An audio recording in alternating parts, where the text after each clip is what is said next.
know when you're ready. Oh, I'm ready. So you're ready? I'm ready if you are. Well, friends, it's near the appointed hour. Let's settle into a few moments of quiet as we prepare ourselves for whatever Spirit has in store for us in this hour.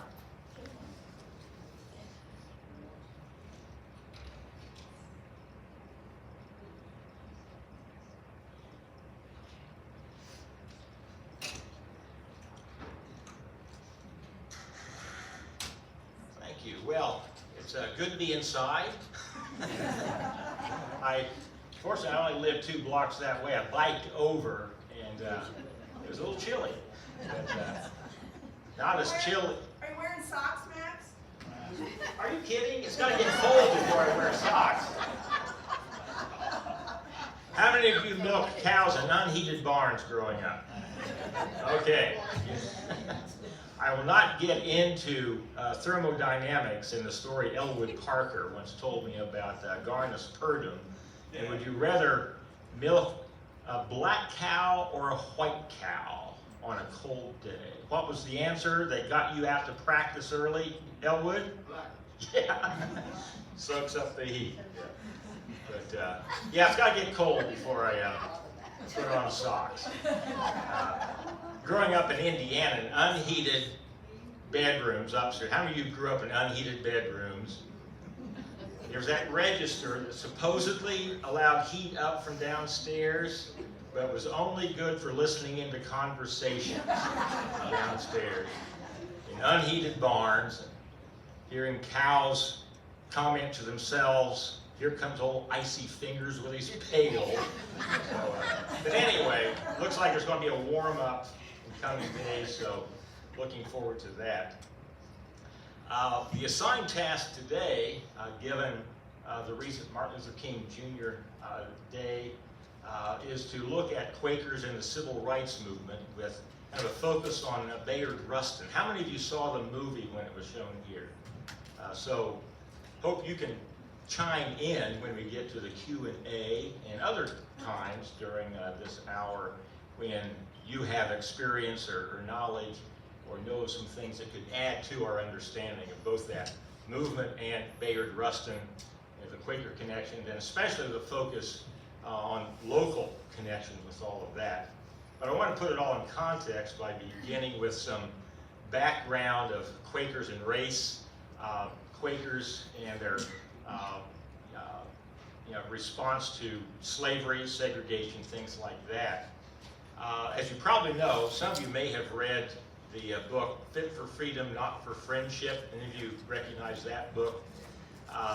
There's a pretty clear-eyed view of the spotty history friends actually have in terms of our relationship to race. You like to tell the stories of the Underground Railroad and things like that, but that wasn't the whole story. And early on, from the beginnings of Quakerism, George Fox never spoke out against slavery. George Fox, one of the founders of the movement, encouraged friends to treat their enslaved persons well, to introduce them to Christianity, to learning, but never condemned slavery. And he was aware of it because he made trips to the Barbados, and the Caribbean slave plantations were notorious. And he made a trip here to North Carolina in 1672, shortly after William Edmondson, an Irish Quaker, who was one of the first Quakers to speak out against slavery. So there were contemporaries of Fox who spoke out against slavery, including Quakers from the Palatinate in Germany that Fox, Penn, and George Keith recruited to come to Pennsylvania in 1683, who 5 years later wrote the first proclamation in North America by white persons against slavery, the Germantown Remonstrance, which some of you may be familiar with. You can Google it, look it up, the one-page document by these 4 former Mennonites who became Quakers, saying, a little odd that we who've escaped persecution in Europe are now enslaving others here in violation of the Golden Rule. Would any of us want to be enslaved No. Then why are we doing that to others? Now, if you know the history, that, because of Quaker process, had to bubble through monthly meeting, quarterly meeting, yearly meeting, and given that at the time, in Philadelphia yearly meeting, Quakers owned enslaved persons at a higher rate than anyone else, because they are among the first there, were invested in it. This is an economic engine. It was pretty hard to get Quakers to agree to give up that. But through the work of others, I'll mention in just a moment, over the decades, Friends started developing an anti-slavery testimony at least. Now, William Penn also, all the good stuff that he did, he also was an enslaver. There were some 20 enslaved persons that helped build his home at Pennsbury Manor up on the Delaware River. And it's one of the reasons recently that many places named after William Penn, like the William Penn House in Washington, D.C., has changed its name. The William Penn Room at Friend's House in London has changed its name in sensitivity to the fact he was an enslaver at the time. Now, the Germantown Remonstrance didn't get much traction, again, because folk were invested in this economic engine. But one by one, people like William Edmondson, George Keith himself, a few others started protesting against Quaker involvement in slavery. And by 1720, one remarkable person who had seen those Caribbean slave plantations, because he was a sailor, spent 17 years at sea, seeing the Middle Passage, seeing the slave plantations, started dramatically protesting slavery among Friends. Benjamin Lay. How many of you know Benjamin Lay? Oh my gosh, you got to read a book by Marcus Rediker, an historian up at the University of Pittsburgh, called The Remarkable Benjamin Lay. And the subtitle is, "You will never be more radical than this 4-foot-tall hunchback dwarf who protested slavery." Benjamin Lay was a 4-foot-tall hunchback dwarf who eventually, after his time at sea, settled in a cave in Abington, Pennsylvania, just north of Philadelphia. Radical vegan and radical abolitionist. Tried desperately to get Quakers to end their involvement with slavery and could not get any traction. So he started using guerrilla theater. And I loved acting some of these things out with my classes over at Guilford. One was standing barefoot. I at least have sandals on. He would stand barefoot in the snow outside of Quaker gatherings, and after he'd been protesting about slavery and seeing no movement, and people would come out and say, "Oh, Benjamin, you don't have any shoes? We could get you some shoes." And he would say, "Oh, I can get shoes. You know who can't? Enslaved persons." I don't recommend doing this, but he would kidnap the children of Quaker elders and leaders and hold them captive for a few hours as they were desperately searching for their children, and then return them and say, "How did that feel?" You know who else loses their children? Was not overly popular. He was disowned by every meeting he ever attended because of his radical protest. After Marcus Rediker wrote his book, reintroducing him to society, he was posthumously reinstituted in all 3 meetings, including up at Abington. My favorite, and the one that I would act out, minus some of the accoutrements in my classes, was one time Lay went into one of those gatherings of Friends, probably quarterly meeting or yearly meeting, calling on Friends to end their involvement with slavery. And they postponed it, tables said, we don't have a sense of the meeting, it's a matter of too grave a concern, and left the meeting, came back in a few moments later with his long, well, not very long, gray Quaker overcoat concealing a military uniform, representing the violence of slavery. Tossed off the overcoat, he was carrying a Bible in the crook of his arm, and had a sword in a sheath at his side as part of this military uniform. He pulled the sword out and, holding this Bible, said, "Not to end slavery is like plunging a sword through the very heart of the gospel." plunged it into this Bible he had hollowed out and put a pig's bladder full of red berry juice in. The blood splattered all the proper Quakers. Of course, he was tossed out. He never lived to see the end of slavery among friends, but kicked the door open with that kind of guerrilla theater for others like John Woolman, Anthony Benezet, and others to come in with a bit gentler tactics.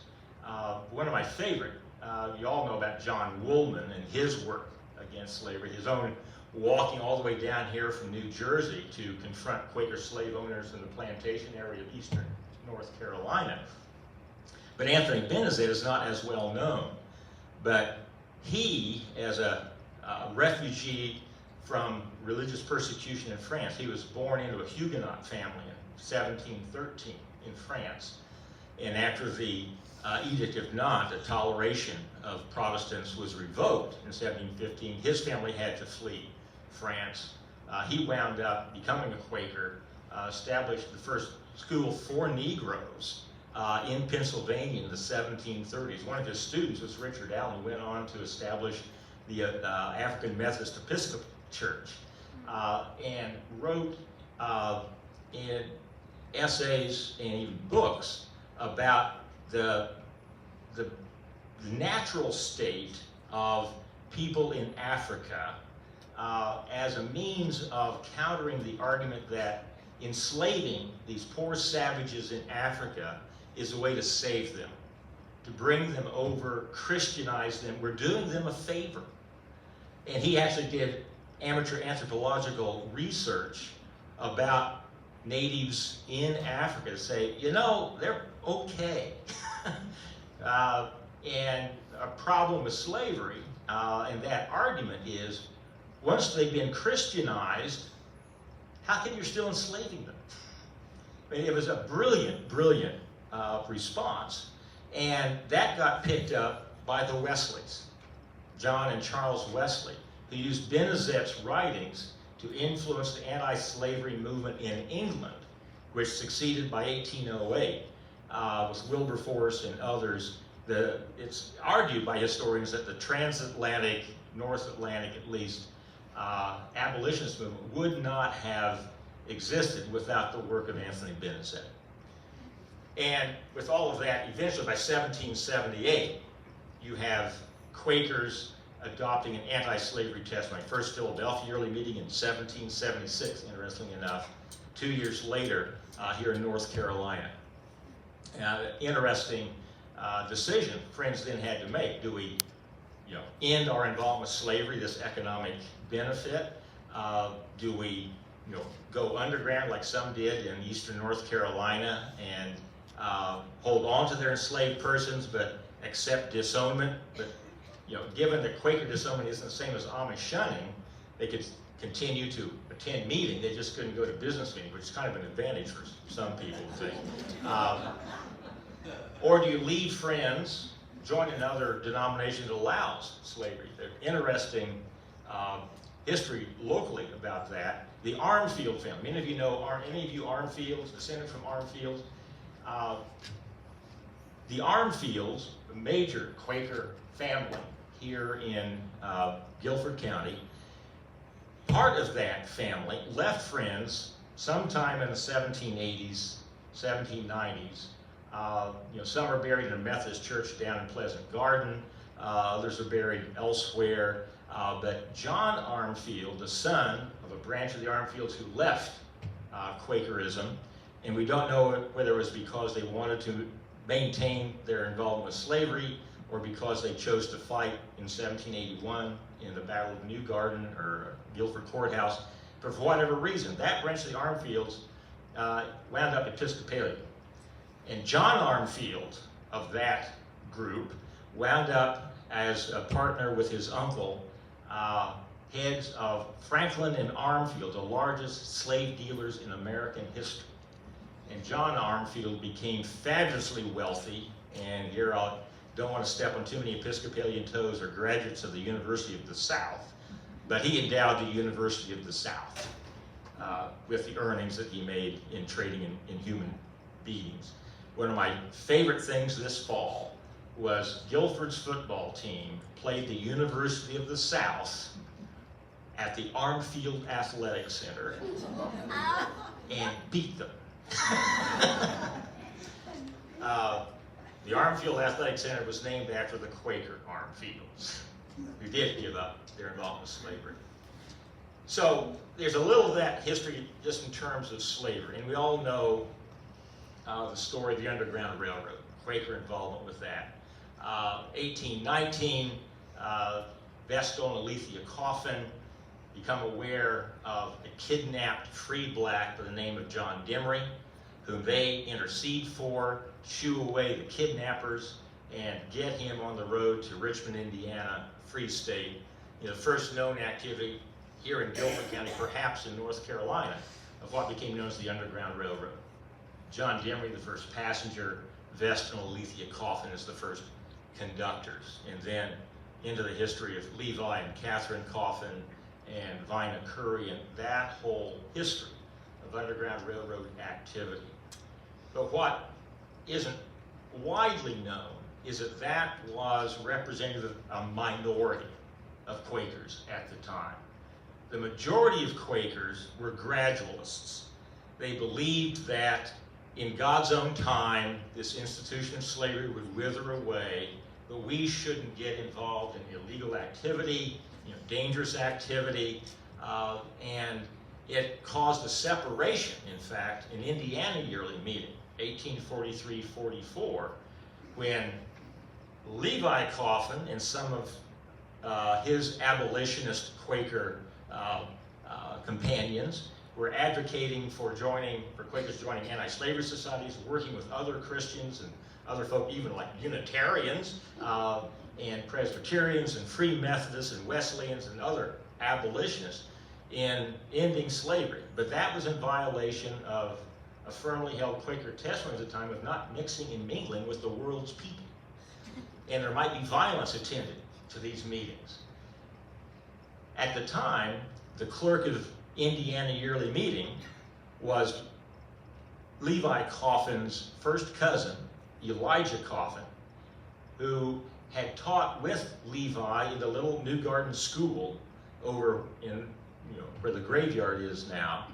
But by the time they got to Indiana, and Elijah Coffin had become clerk of Indiana Yearly Meeting, and Levi was very involved in abolitionism and the Underground Railroad, they were at odds with each other. Elijah Coffin was a gradualist. He was also a wealthy banker. Felt ending slavery immediately, abolishing it immediately, would destroy the economy. So let it gradually wither away. And in 1842, Henry Clay comes through Richmond, Indiana, on his campaign for the presidency. He was going to run for president in 1844. A well-known enslaver from Tennessee. And Hiram Mendenhall, one of those Mendenhalls from here going up to Indiana, was very involved in anti-slavery activity and abolitionism, strode up on the stage as Henry Clay was giving his peroration to 5,000 people gathered in this area of Richmond, Indiana, and presented him a petition to free his enslaved persons. He was hooted and hollered off the stage with, "This is bad hospitality. How dare someone confront someone in power with the gospel?" I'm not going to get into politics. And he was hooted and hollered off the stage. And but eventually, 2 years later, that became an issue in the defeat of Henry Clay in the primaries for president. But the next day, after Hiram Mendenhall was hooted and hollered off stage, Elijah Coffin went to where Henry Clay was staying, picked him up in his private coach and four, and escorted him to where the yearly meeting was meeting in the meeting house, and escorted him to a high seat on the facing benches. Caused a little dissension between the anti-slavery activists and the gradualists. And in 1844, Indiana Yearly split into an abolitionist yearly meeting and a gradualist yearly meeting. So we need to know that history as well. Now, after the Civil War, we have an interesting thing happening here. Northern Quakers come down to open schools for the recently emancipated who've been denied education, and rebuilding the Southern Quaker community. And one of the things the Baltimore Association did was establish a school system. You know, long before there was a public school system in North Carolina, it was a Quaker school system with a superintendent, normal schools to teach teachers, schools built for that purpose. There were about 41 schools built for Quaker youth, 4 for Cherokees in the western part of the state, and some 29 for black children. They were segregated. Now, you know, it was a good thing to build schools, you know, for the black population. Otherwise, we might not have had John Coltrane, who went to the William Penn School, established as one of those schools that Northern Quakers established in Asheboro after the Civil War before it moved to High Point. But again, they were segregated. And this is one of the things that that book, Fit for Freedom, Not for Friendship, points out. They may have been anti-slavery, they may have had that opposition to the mistreatment of black people, but there was still an attitude of superiority, an attitude of segregation, and we have to deal with that part of our history as well. So that's some background. So fast forward into the period that I was invited to actually talk about, the civil rights period, the 1940s, 50s, and 60s. But again, before I get there, I just have to mention, I'm a native-born Hoosier. I know some other folk here are native-born Hoosiers. I did not learn until recently that in the 1920s, the KKK ruled Indiana. They were the power behind naming governors and other important political officials, and 2 of the leading figures in the KKK were 2 of the most popular Quaker preachers of the 1920s. Daisy Douglas Barr, who was pastor at Muncie and at Newcastle, was the head cluckstress of the National Women's Auxiliary of the KKK. A book that, in some of your leisure time, you might want to read, Fever in the Heartland. Any of you read Fever in the Heartland? It's about that period, and it's fascinating about the influence of the KKK and how G.K. Stevenson finally was brought down from power, you know, through a little episode of sexual impropriety and you know, things that, you know, obviously get politicians drummed out of power. But again, I'm not going to talk politics. And it was fascinating. But all through that book, they're talking about Quaker involvement and how many Quakers were involved in it, including Ira Dawes, who was one of the most popular preachers in Indiana at the time, pastor of the Wabash Friends Church. And right next to the Wabash Friends Church, where a number of members of that meeting were employed, was the little textile factory that produced the KKK robes. 1929, very famous lynching in Marion, Indiana. Some of you have probably seen the pictures of several thousand smiling, laughing people under the strange fruit of 2 young black men lynched in Marion, Indiana. Among them were Quakers. I know that from the son of the mayor of Marion at the time, who knew some of them. And when pastors in Indiana yearly meeting said, you know, this lynching of these young men is something Quakers need to decry. We need to publicly call this out. They were squashed by other pastors who said, no, our people were involved in that and might cause us to lose our jobs. That's part of our history as well. So we've got to take it all together. Okay, so 1940s. We've got an interesting young man at the time, young lawyer, by the name of Jim Maddox. How many of you knew Jim Maddox? I remember reading in the minutes of the yearly meeting North Carolina Yearly Meeting, I think it's 1949, young lawyer Jim Maddox stands up and says, there's a court case bubbling through lower courts. It's eventually going to get to the Supreme Court and lead to the desegregation of public schools. We Quakers need to be involved in preparing for that and making sure this is done non-violently and creatively. What happens in 1954? Brown versus Board of Education. And I'll talk a bit about that in a moment. So already by 1949, people like Jim Maddox were beginning to see this happening. 1953, Pete Moore. Now we knew Pete Moore. Pete Moore wrote a letter to the Board of Trustees at Guilford College that, it's time we integrated as a college. Again, this is a year before Brown versus Board of Education.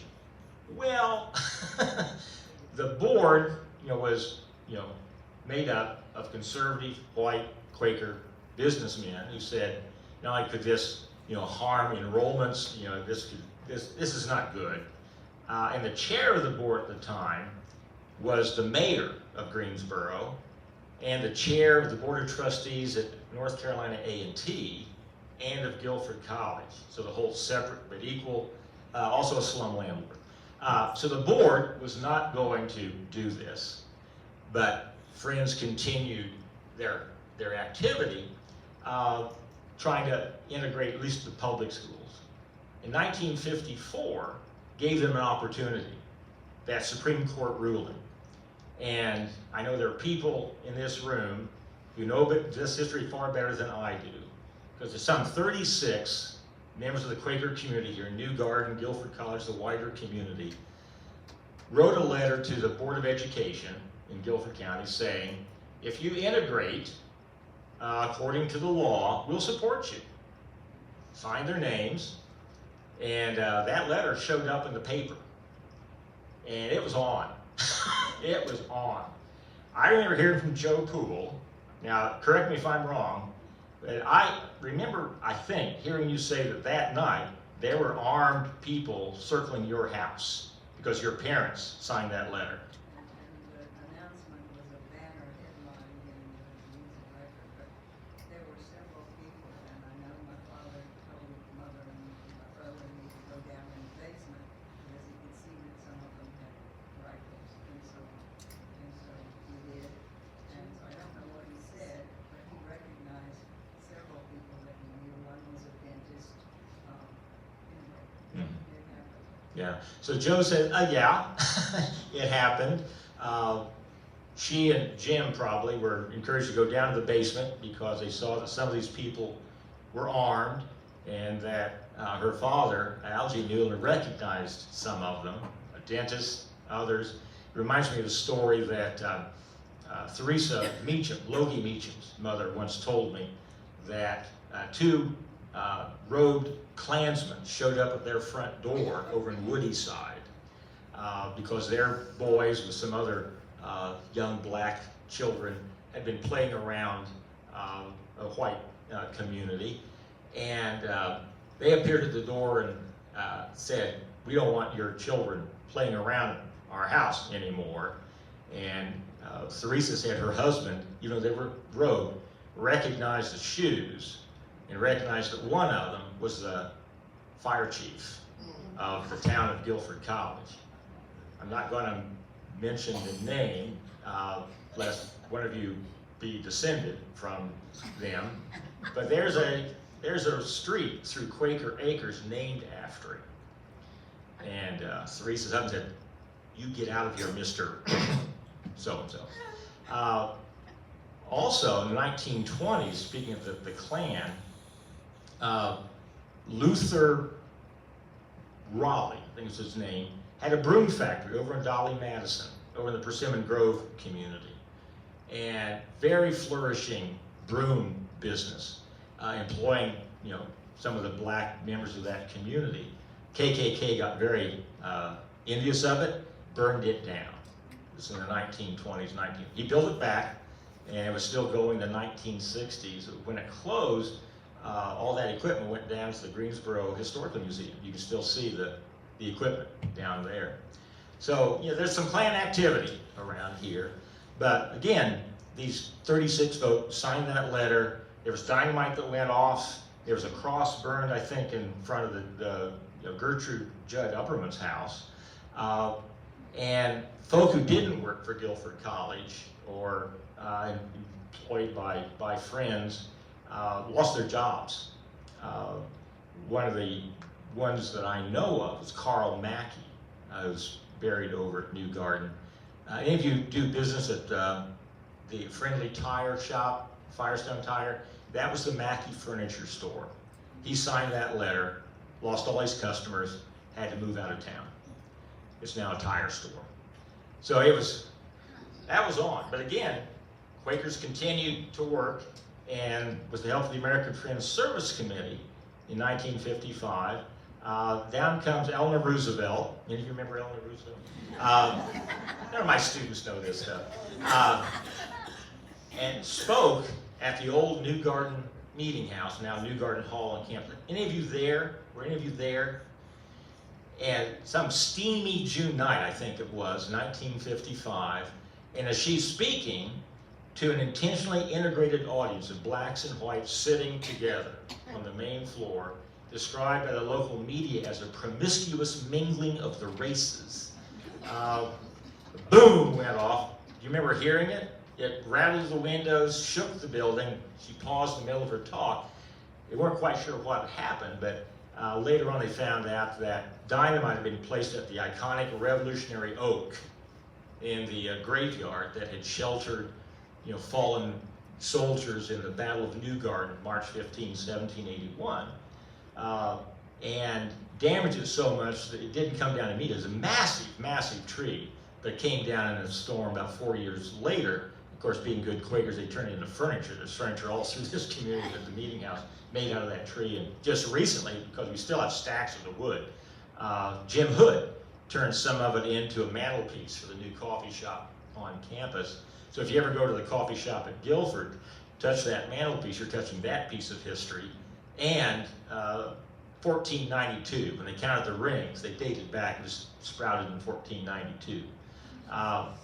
Now, it's long assumed that it may have been KKK, it may have been opposition to this promiscuous mingling of the races or to Eleanor Roosevelt, but there's a former resident of Friends' Homes, now living privately, who knows the identity of the 3 bad boys, she said, who did it. They're just bad boys, but she could name them.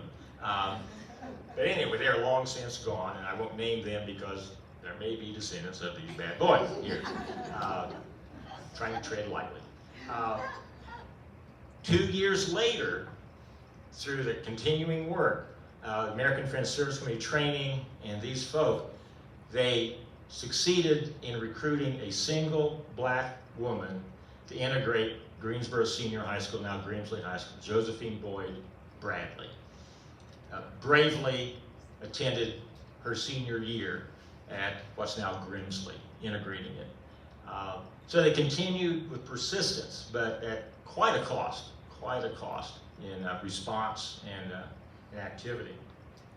So that's part of some of the local activity. Let's put this back in the context of the wider civil rights movement, and especially Bayard Rustin. Now, for those of you who saw the movie, you probably know a lot of this. Bayard Rustin was born in Westchester, Pennsylvania, not too far from Westtown. How many Westonians do we have here? His grandmother, Julia, was a Quaker, and he was raised by his grandparents, and those Quaker values were inculcated, quite intentionally. And he often talked about the influence of his grandmother. Later on, he became a friend himself, joined the 15th Street meeting in New York. Last week, I was up at Wilmington College at the same time as Emily Provence, who is a public friend traveling all over the world, and in fact, it's in Greensboro right now. And we were just chatting, and she mentioned that her home meeting is 15th Street meeting in New York. And I think she already knew all about Bayard Rustin. So I pulled another piece of trivia out of my hat. I said, did you know that Cyndi Lauper was married at the 15th Street meeting? Now, How many of you know Cyndi Lauper? Okay. Yeah. I can't have cultural references any of my students recognize. Now I can't have cultural references you recognize. Cyndi Lauper was a popular singer in the 1980s. Girls Just Want to Have Fun, Time After Time. She also did the Broadway play. Did Broadway play. Really, really kind of neat person. But she was married in 15th Street Meeting, officiated by Little Richard. And Emily did not know this. That can't be true. I would have heard about that. And so she started, thank goodness for smarty phones, she started Googling and couldn't find anything until finally someone who was the head of the property committee at 15th Street Meeting confirmed it. Said, yeah, we tried to keep it on the down low. But anyway, Bayard Rustin was a member of 15th Street. He was a legitimate Quaker. In the 1930s, did nonviolence training with the American Friends Service Committee. 1944, he's arrested, thrown in jail for being a conscientious objector and refusing induction, and is beaten up quite a bit, as often COs were in prison, but took it nonviolently as a witness to nonviolent activity, and in taking it in rather than trying to fight back. In 1947, he was part of the Freedom Ride through North Carolina, testing the Supreme Court ruling that desegregated interstate commerce and travel on buses. So he got on a bus, go into the South to test this. Well, it didn't go well in North Carolina.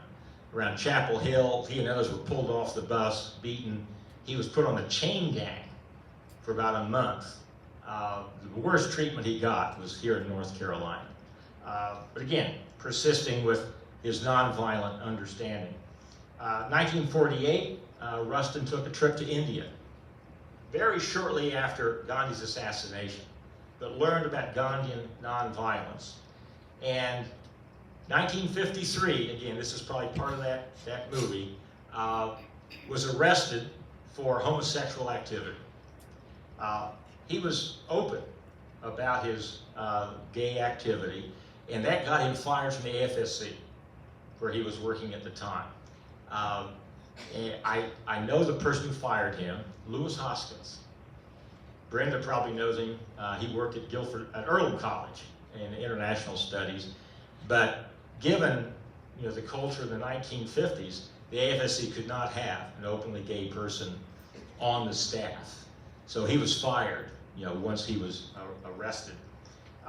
But continued his work in the backgrounds, not only later on for the civil rights movement, but for the AFSC. In 1955, he was an unacknowledged contributor to the famous AFSC pamphlet, Speak Truth to Power, along with Bill Edgerton. Some of you knew Bill Edgerton, a graduate of Guilford College. He was one of the authors. All those other authors of the committee that wrote that were in the initial publication listed, not Bayard Rustin, although he was a major contributor. Again, but that was because of his being openly gay. Now, prior to that, to give some context for Bayard Rustin's involvement with all of this, and Brenda, preached a sermon about this past Sunday, our pastor at New Garden meeting. Bayard Rustin was deeply influenced by Howard Thurman. Howard Thurman, the great black mystic and author, who in turn was deeply influenced by Rufus Jones. And so we've got some Quaker involvement all over the place with that. Brenda, you want to add anything to the Rustin, Thurman, Jones connection? I do not. Her sermon is on the website. Facebook Live, or probably the New Garden website. So look, it was excellent. It was really, I learned a lot out of that. So he's kind of underground, both for Quakers and for the civil rights movement. But 1955-56, he's behind the organization of the Montgomery bus boycott, which even as a kid I learned about when I was only 6 or 8, because that was amazing, amazing work of how organized that group was in that bus boycott. And it took impeccable organization because they came after those organizers with hammer and tong. But it took the brilliance of his organizational ability to keep that going. And he couldn't be out front. But as the retribution to the organizers, like Martin Luther King Jr., came out, again, dynamiting his home, your shots fired into their home. Martin Luther King decided, or at least was thinking about arming himself to protect him and his family. Rustin talked him out of it. He said, if you are going to be an advocate of nonviolence, you've got to go all the way. And as part of that, introduced him to Gandhian nonviolence. It was Rustin who really introduced MLK to that concept of Gandhian nonviolence and got him to stick to it. Rustin also, was one of the founders of the Southern Christian Leadership Conference, which was so important in organizing, the civil rights movement. And again, most famously, 1963, it's Rustin who organizes the March on Washington. Again, with his ability to think through everything down to the porta potties. How do you provide, the bus transportation, restroom facilities, all of that for what turned out to be hundreds of thousands of people. It was that kind of brilliance that made those sorts of things possible. But again, always in the background because of his public persona. So let's fast forward again. Anything more about Rustin that you gathered from the movie or that you know personally that ought to be added to this? A significant part of our Quaker history that I never knew growing up. But I'm glad, more is being learned about this now. So let's come back to locally. What happens February 1, 1960, right here? The sit-ins down at Woolworth. And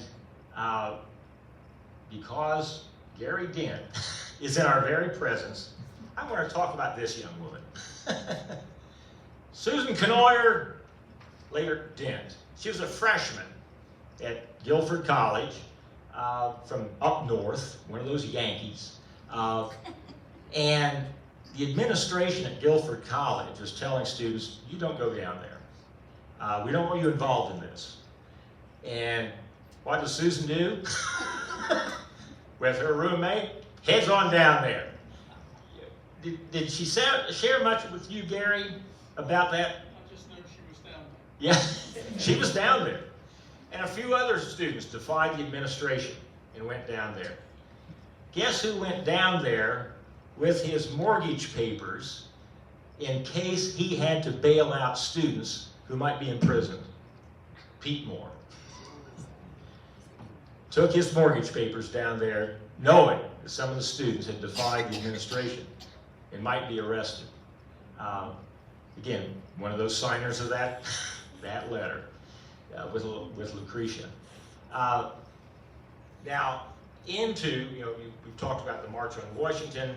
All through the 1960s, there continues to be a minority, Quaker involvement in the front lines of the civil rights movement. Because I remember growing up in Western Yearly Meeting where we celebrated the fact that my meeting was, one of the major centers of Underground Railroad activity back in the 1800s, where our ancestors and my great-great-grandparents were conductors, station masters. We loved that history, but our meetings were all segregated. And I don't know if any of you did this, but how did we pick teams on the playground? Eeny, meeny, miny, mo, catch a inward by his toe. We were as racist, as one could define. We didn't know it. We didn't recognize it. But we had this history. And so there were compartments up here where we just didn't make the connection. I remember one of our Sunday school lessons back when 5 Years Meeting, Friends United Meeting put out Sunday school curriculum. One of our study books had a picture of one of our Kenyan Quakers. And under it, someone scratched, Sambo. Kind of derisive term. This is why that restaurant chain is no longer in existence. How many of you grew up Sambo's restaurants? So there was that odd bifurcation, through the 60s, into the 70s, among Quakers. Because as long as King was nonviolent and continued to be nonviolent, but as long as he kept this down in Montgomery, in Atlanta, or in the South, we were okay with it. Then he moved north. When he went to Chicago, it was on. Because now you're meddling with us. And you've gone from preaching to meddling, King. And he went from a hero to vilified. In my community, even among Quakers, hate to say it, but he was referred to as Martin Lucifer Coon. That derisive, racist term for blacks.